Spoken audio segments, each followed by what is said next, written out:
Kopiah kacing wai. Kopiah kacing wai council pen BJP pen. Thang tak kali tu. Kar-Bok tu mau vote pe hak guna, lapen hak kiki tu pakai hainan, papan cokanan lah. Bak lo pengen di kiki tu mau bodi lagi. Bongo senat mau bodi, RSS atau mau bodi lagi. Lasi ASDC tu turun di.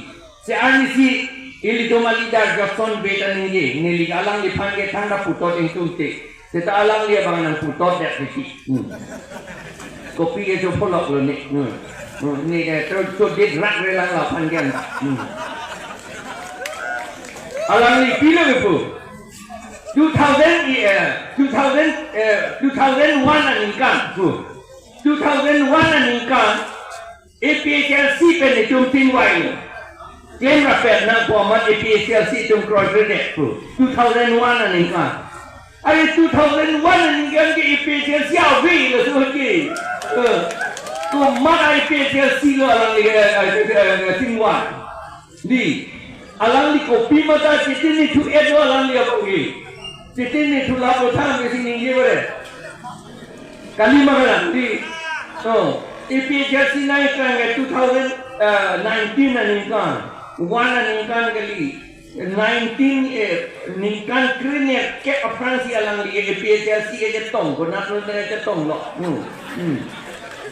Langsung kan ningke tu, abinong ke BJP tu si turnut puluh, Kar-Bok hak tu nanti, pupit yang kecil tu hai unit depu puluh, kecil tu menpapai hai nanti. Lasi Kar-Bok papai hak tu nanti, uke klaim ke. Ini tu lunang nelo lai hoya lah.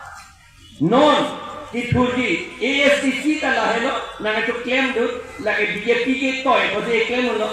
BJP ke toy, kau puke lah tu ke, ahoh kalau ni lega ni cak kali lo.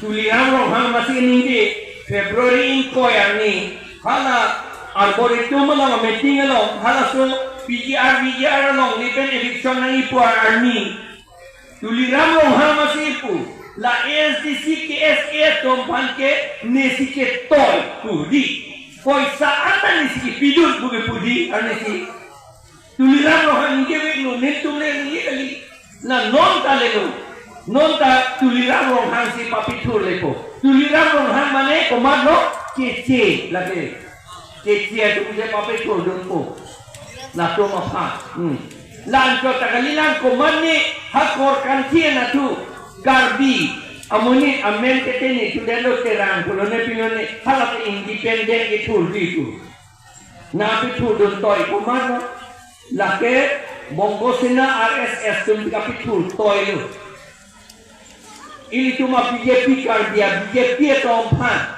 arisin NC alang tompan ke toy si kapitul dun Adema kor kanti ke APHLC plan tu belakang.